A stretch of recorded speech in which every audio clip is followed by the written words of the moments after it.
Shalom and welcome to Yeshiva B'nai Noach. I'm Tom Averna. As we conclude our series on Israel and humanity, Noahism, the universal law. This will be the second part, concluding this last section of the book by Rabbi Benamozegh. Benamozegh now wraps up his writing by returning to Israel's role of priest. He gives us some history of the role originally understood in Israel, saying, as long as Israel consisted only of families, the role of priest belonged to the firstborn. Even among the sons of Jacob, it is to Reuben and his sons that this dignity would have fallen if their sin hadn't made them unworthy of it. Another tribe, Levi, took Reuben's place and became in the great family of all Israelites what the firstborn of each house had been before there was a nation, a portion of Israel specially consecrated to God, dedicated to the divine service. In effect, the representative before the Lord of the entire group, as well as of every family, unquote. He questions if this focus on the priesthood in Israel makes them a theocracy in the same sense that Egypt and the other ancient nations were in that position, giving a great deal of power to the priesthood. He easily dispels the notion, saying there's a safeguard in place in Israel that prevents that kind of power going to the priesthood. He says, quote, thus we can see that the Jewish priesthood embodies a most significant feature, which protects Israel from the danger of theocracy. The priest, rather than being God's representative to the people, is the people's representative before God, unquote. This distinction forces the priesthood into the role of servant rather than master. What they're given charge over is all things to do with the temple rituals, as well as the rituals of daily life. These would deal with worship, religious rites, the distinction between pure and impure, between holy and profane, laws of diet, and the rules which regulate the everyday contact of certain persons or things with society, unquote. With regards to the priest's role politically, he shows that they're given no more power than any citizen would have, including in the Sanhedrin, the highest political power in Israel, which allowed that priests, as well as Levites and ordinary Israelites, should all be represented in the 72-member body. He quotes Deuteronomy 17, saying, you shall appear before the Levitical priests or the magistrate in charge at the time and present your problem. When they have announced to you the verdict in the case, you shall carry out that verdict that is announced to you, Deuteronomy 17, 9 through 10. He goes on to say, quote, in this sketch of the Jewish priest which we have just traced, we find nothing at all to justify the accusation that ancient Israel was a theocracy, unquote. The priesthood was a regulated part of Israeli society, no less than the monarchy. It was the role of prophet, however, that was set apart in the hierarchy of God's connection with Israel. As he puts it, monarchy and priesthood were formal institutions and therefore had fixed authorized statuses with respect to one another. Prophecy, however, was not precisely institutionalized, and in this fact lay its distinctive character and its strength. It was the loftiest expression of the national life, so exalted that it escaped all constraint or regulation. It was superior indeed to all institutions, at least since the prophets were empowered to suspend any of them, excepting only monotheism, unquote. Benamozegh explained that this, in another way, is involving the written and oral law that give a slightly deeper understanding of the issues that some had with the distinction. He quotes Rabbi Judah Halevi in this saying. Rabbi Judah Halevi, in his Kuzari address, addresses these ideas in a remarkable way. According to him, it is to the priests that the written law is entrusted, whereas the prophets have charge of the oral law, unquote. Thus, the priesthood had to struggle with the identity of the title of legalist, since that indeed was their function. The priests supported the idea of the unique, almost insular notion of Israel compared to the rest of the world, whereas the prophet could connect to the whole world, but both parts were necessary.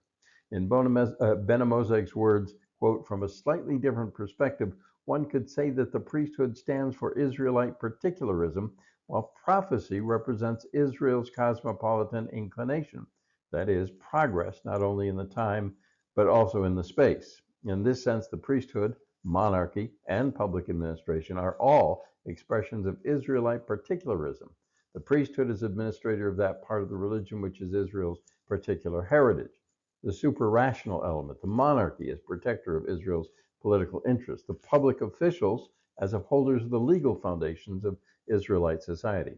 Prophecy, however, is the very life of Israel itself. It too addresses these peculiarly Israelite matters, but passes beyond them. It extends to all of mankind, embraces the future, and rises above merely national interests and everyday contingencies all the way to God. Unquote. Authority in Israel was divested in several groups in much the same way it works in a modern democracy. Each separate branch is limited by the other. According to Benamozegh, quote, neither the king nor the priest can possess unlimited authority, for each moves in a well-defined sphere and his function is circumscribed by impassable limits, unquote. Now, this limitation also involves the status of wealth. Benamozegh continues, quote, nor is supreme authority vested in a privileged class, an oligarchy, or an aristocracy. The provisions of the law, the history, the conception of Revelation itself prove, if proof be needed, that there can be no such class. Neither is it to be located in the totality of Israelites, at least not in the sense of an absolute power residing in the people as a whole, which would legitimize all that the people might decree. As for the authorized interpreters of the Revelation, however, the people convey their sovereignty in this matter to those whose place in the hierarchy renders them qualified, according to established rule. This role of the community is the only one which is logically possible in a state faithful to a revelation, unquote. So who is the authority in Israel's understanding of godly rule?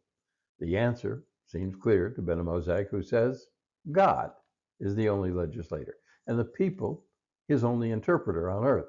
Such is the Jewish ideal, unquote. So now he can return to the definition of theocracy as it should be and state that yes, Israel is a theocracy if we understand the term correctly. This is the correct definition, he says. Quote, if theocracy in its etymological meaning, government of God, then it is altogether certain, as Josephus observed, that the government of Israel was a true theocracy, perhaps, as we believe, the only one which has ever existed, unquote. He continues, it is to the Lord that supreme authority belongs and not to the priests, and it is exercised by the people whose representatives are the public officials of all ranks, together with the priests and the king himself. Everyone could aspire to the high positions of the state, the most notable example being the Sanhedrin, which was open to all citizens. The various offices, even the monarchy, are occupied only by public servants, unquote. Benamozegh now tackles the comparison between the priest and the monarchy with regards to the often given Torah examples of wicked kings ignoring their allegiance to God, in spite of the fact that the king is given clear directions like how he must have his own Torah and should learn from this, and that he has no authority above the law given there. The same law that his lowliest citizens must follow. He is required to study and learn and understand this and to meditate on it all the days of his life. As Benamozegh puts it, quote, he will always have a copy of the Torah with him, in order, says Moses, to meditate on it all the days of his life and not to deviate from it either to the right or to the left, in order, too, that his heart should not rise above his brethren, for Judaism affirms the equality of all before the law. It is on these conditions that Scripture promises the king a peaceful reign for himself and his descendants, unquote. He goes on to quote 1 Samuel, saying, Samuel was displeased that they said, give us a king to judge us, 1 Samuel 8:6. This emphasis is obviously significant, as is God's response to the prophet. He said that the demand of the people and everything they say to you, do it, for it is not you that they have rejected, it is me that they have rejected as their king, 1 Samuel 8:7. God alone is the lawgiver of Israel, but it is a kind of rival to God whom the people call for so rashly. The Jews wish to abdicate their grandest privileges. It is this ill-considered desire that Samuel protests with such indignation. If this is the ideal, why wasn't it followed? How do we reconcile ideals and realities? He says, quote, for Aristotle, supreme political authority resides by nature in the family or individual who surpasses the others in virtue and so in a way is superior to all law. This man or family possesses a kind of divine nature through though living among men. This is what Scripture seeks to convey in honoring judges, great men and holy men, almost as if they were gods. And what the rabbis say in so many words with respect to the superiority of learned and saintly men to the common people, a distinction for which they have been severely reproached, unquote. It is the two great foundations of government, Benamozegh says, quote, the two great foundations of government, virtue and protection of interest, play each in turn the double role of means and end. Virtue, which is an end from the perspective of the individual, is to society a means, while protection of interest, which is the end of society, is for the individual a means only. Thus, we see how the two dimensions of Judaism, which seem so incompatible, the most spiritually elevated and what may seem the most grossly materialistic, are but the two parts of a single system, the two perspectives from which we can contemplate the life of society, protection of interest constituting the object and guideline of political activity, while virtue is the rule of conduct and the goal of the individual. Interest by way of virtue and virtue by way of interest. Finally, if we abandon the sphere of these two controlling ideas for a perspective still higher, we shall see that the two principles are themselves grounded in a third, which embraces both, or, if we prefer, serves them both as a final end, the order of the universe, from the standpoint of which even virtue is a means, or at any rate, the subjective aspect or perception of the matter, unquote. So in essence, Benamozegh is establishing the understanding that even though there were certainly times when the kings as well as priests abused their positions, Torah is very clear to show that there was a consequence to that action, and that when there were kings and priests who followed the Torah, there were blessings. The point being that having the very clear understanding of what is the right path or the virtuous path in balance with protecting the interests and rights of the individual, it's always possible to restore the nation to the right path.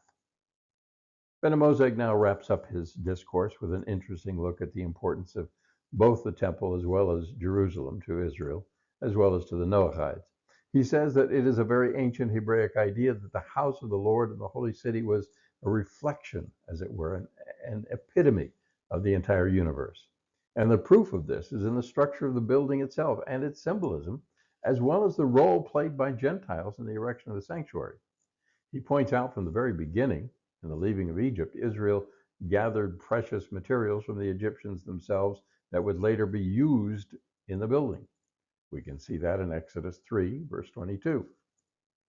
And even in the desert, in spite of the problems with the Arab Rav, they were more or less committed to the religion of Israel and played their part in the building of the Mishkan. This same history would be repeated in the first and second temple as well. King Hiram is instrumental in providing material and labor for Solomon. It's also made clear that Hiram himself is at least a Noachide.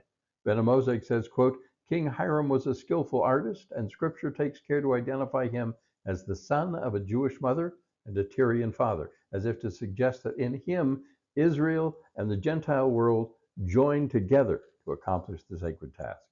So too with the second temple and the role of King Cyrus.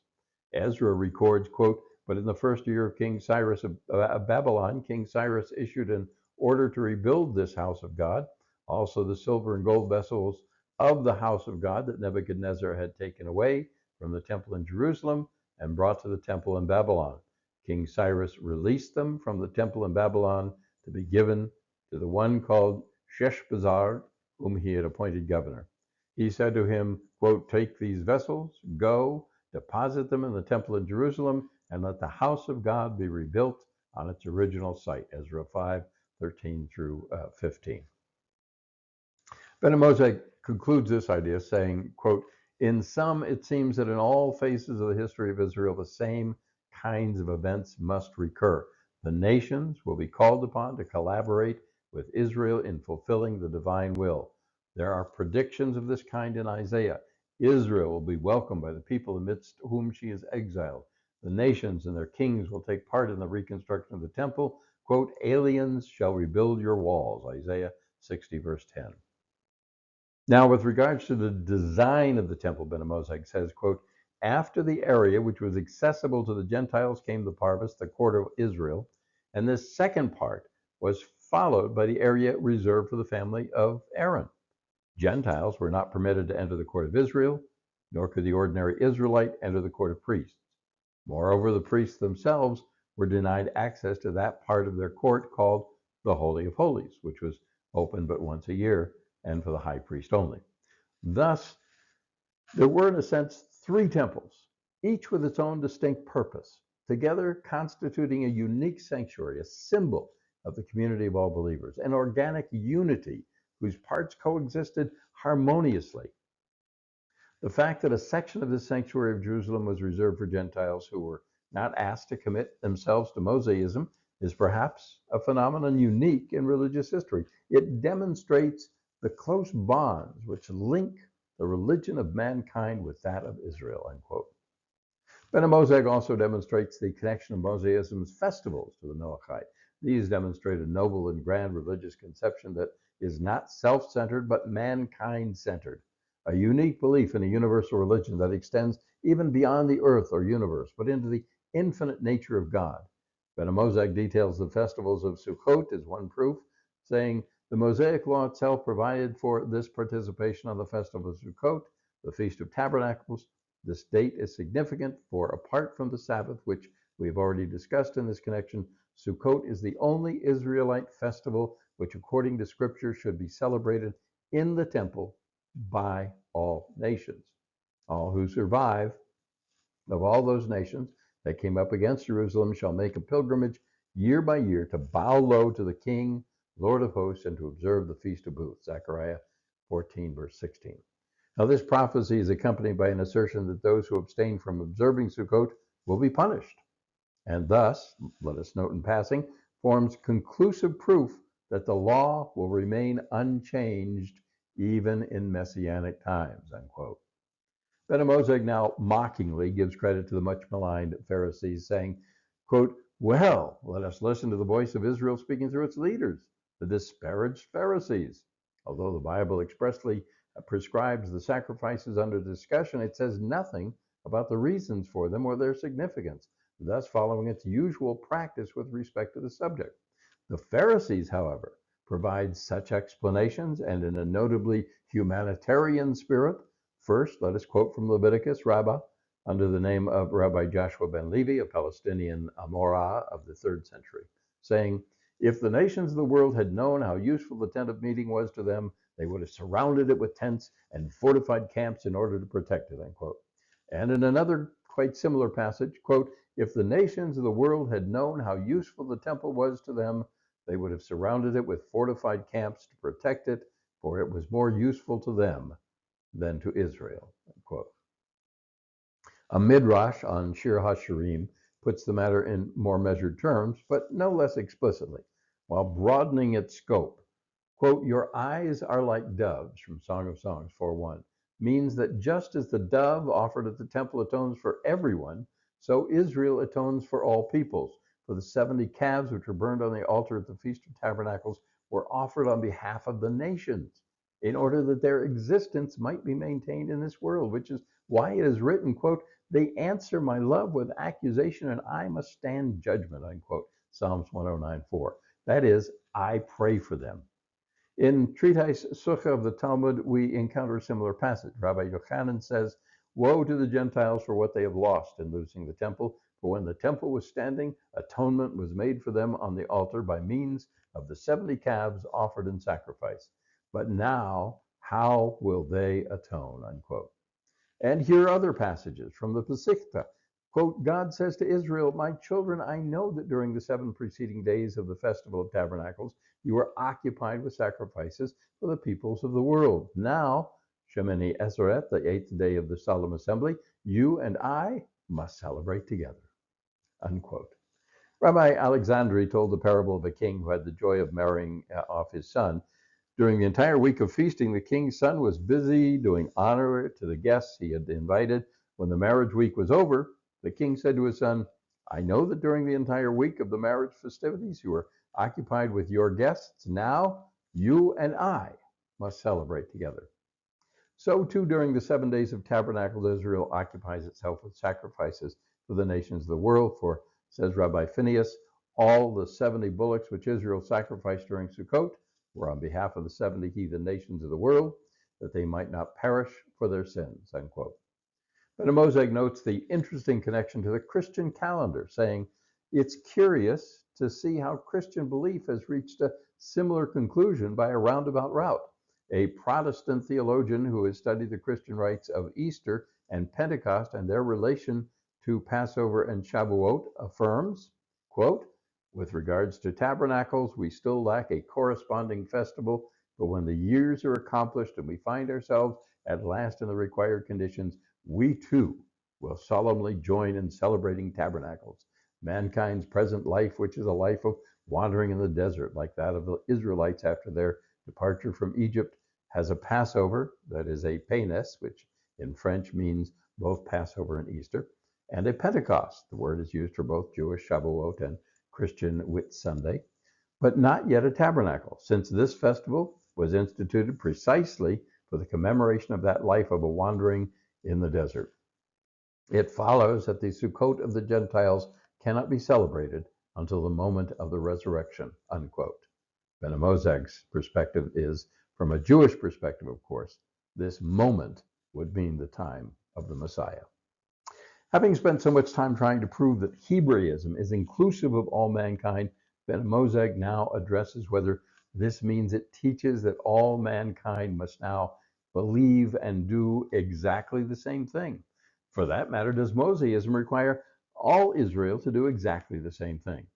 Quoting Roman writer Symmachus, Benamozegh speaks of the absolute necessity of diversity, saying, quote, Symmachus has a comment which expresses very well the Jewish doctrine of the necessity of religious diversity. If it is reasonable to suppose that the entire human race, in fact, worships a single identical being, why then, he asks, do there exist so many different forms of worship? It is because the mystery is so great that it is impossible to reach it by a single path, unquote. Nothing could be more true or profound. Monotheism can become universal only with this understanding: unity in diversity, diversity in unity. But does this mean that the only logical solution for each ethnic group is to have its own religion? Benamozegh seems to believe that within the dual system taught by Hebraism, both the Mosaic Law and the Noachide Law provide enough opportunity for individual expression to make it unnecessary, and indeed counterproductive, to begin splitting it up into a religion for every individual. This is the road to chaos. It's the balance between the moral, the rational, the natural virtues that makes the teachings of Hebraism so perfect. As he puts it, quote, there's an entire area of the Mosaic Law which concerns only the Jews and is unknown to Noahism: legislation, ritual forms of worship. But in addition, we find matter which is common to the two codes: natural virtues and rational doctrines. From the philosophical point of view, all this may be summed up in the concept of a double law: the rational and the super-rational, the knowable and the unknowable, the intelligible and superintelligible. It is first of these two dimensions which we find in the Noahide law. It is the second which corresponds to the Torah, unquote. Finally, Benamozegh turns to the idea and reality of Jerusalem to also demonstrate the merging of the Mosaic and Noachide laws. The idea of Jerusalem and the temple as the center of the world implies that this is the place that must be representative of all mankind. But do we see this demonstrated in Torah? And why, if this is such a pivotal part of mankind's future, is the Torah mysteriously limited in its reference to Jerusalem in this capacity as the city of the temple? He addresses the second part first, saying, quote, let us note at once, however, a fact which is as important as it is peculiar. In the entire Torah, we do not meet a single reference to Jerusalem as future site of the sanctuary. The site is simply indicated in general manner, saying, the site that the Lord your God will choose, Deuteronomy 12:5, 11, and 14. But these words immediately prove that the choice of place is not immaterial, since it is not left to chance or human will, but committed to divine selection. As happens so often in biblical narratives, so too here human preference must accommodate itself to providential design, unquote. He continues saying, if we search in vain in the Torah for an explicit reference to Jerusalem as the future capital, this simply shows that in the thought of the ancient Hebrews, the city had long been destined to play its imposing role. It is actually described as the site of worship of the true God, even before the appearance of Israel in the midst of the moral and religious ruins which paganism had accumulated on all sides. The Jews believed that their first ancestor and the father of the faithful, Abraham, had acknowledged the legitimacy of the worship celebrated at Jerusalem and had paid homage to it by honoring its high priest and by invoking God under the very name by which he was called in that place, El Elyon, Most High God. Benamozegh notes that even in the name of the city, we can see a duality. When the first element, Yeru, is added to the name Salem, it is easy to recognize the name which Abraham gave to the place where Isaac was to have been sacrificed. Quote, and Abraham named that site Adonai Yireh, that is, the Lord will see, Genesis 22:14. Thus, according to the etymology provided by the rabbis, we have in Jerusalem the Yireh of Abraham and the Salem of Melchizedek. It's a double word, one part belonging to the Gentiles, the other to Israel. In this collaboration, so to speak, of Israel and mankind, we see an intriguing anticipation of the idea of a universal religion whose capital would be the holy city. According to the sages, quote, Abraham called the city Yireh, and Shem, the son of Noah, called it Salem. The Holy One, blessed be he, said, I shall call it by those names which both have given it, that is, Yireh Shalem. He continues saying, quote, what is certain is that the name of the king of Jerusalem in the time of Joshua was Adonai Tzedek, essentially the same name as that of the priest, Melchizedek, king of Salem, except for the substitution of Adon for Melech. These two words are basically synonymous and mean either Lord or king.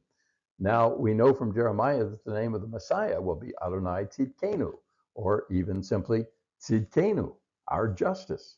That is Tzedek, with the possessive suffix, Jeremiah 23:6. This text, together with another where it is predicted that Jerusalem will be called City of Justice, Isaiah 1:26, ultimately persuades us that its kings, from Melchizedek until the Messiah, bear a title which contains the name Tzedek, justice, righteousness, etc.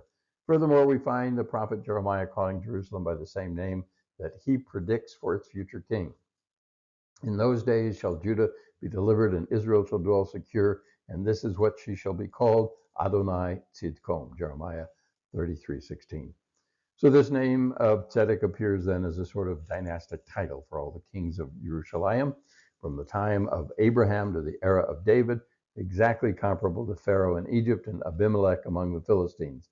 Tzedek and Shalom, justice and peace, are two words and two things which are readily associated in the language of the Bible. Psalm 85:11 says, justice and peace shall embrace. Since Salem and Jerusalem are but one single and identical city, it is impossible that the Israelites, knowing that the worship of the true God had been established there before the appearance of Abraham, and that their ancestor had paid tribute to this worship and to its greatest priest, Melchizedek, did not expect to see it chosen as the seat of Mosaic worship precisely because of the ancient titles which called attention to it for this glorious role. And if this be the case, how can we fail to recognize here the evidence of Judaic universalism, since the designation of the city, which must be its center, draws its raison d'etre from the city's history as seat of Gentile monotheism. Thus, the two religions are based upon a single one. Mosaic monotheism reveals itself to be a continuation of earlier monotheism, and Israel, in making Jerusalem its religious capital, has maintained holy worship in its traditional center, unquote. This then is the conclusion of Israel and Humanity by Eliyahu Benamozegh. This 19th century Italian rabbi and visionary pleaded with Judaism over 200 years ago to embrace their long forgotten role to teach and promote Noahism, not as a separate identity or religion, but as a twin sister of the Mosaic teachings. Benamozegh in the 1800s sat at the opening of the gates to allow this message to be accepted. He foresaw that it would not take place and not have an opportunity if we didn't welcome God-fearing Gentiles back into their rightful place alongside Israel, without the divisions between the two, and with that would increase disaster between the two children of God. We are once again at the same crossroads. The Lubavitcher Rebbe issued the challenge, as have other prescient rabbis, but still we have yet to see it really take hold. There's obviously an interest and a hunger among Gentiles to return to the Noahide covenant, but there's no place for them to go. That place should be and has to be the synagogue and the Jewish communities. The painful rise of anti-Semitism in the world today can only be countered with a pro-Semitism movement that sees Hebraism emerge from the shadows of Judaism to embrace the unity that God has commanded many times for his people, for all of his people. It's no coincidence that within community is unity. This is the vital importance of establishing Noachide and Jewish communities side by side. Perhaps it is this that Mashiach is waiting for, since it is certain that once he arrives, the world will be a world of communities. Let's bring Mashiach now. It's been a look at Israel and humanity from Rabbi Eliyahu Benamozegh. This is Yeshiva B'nai Noach. I'm Tom Averna.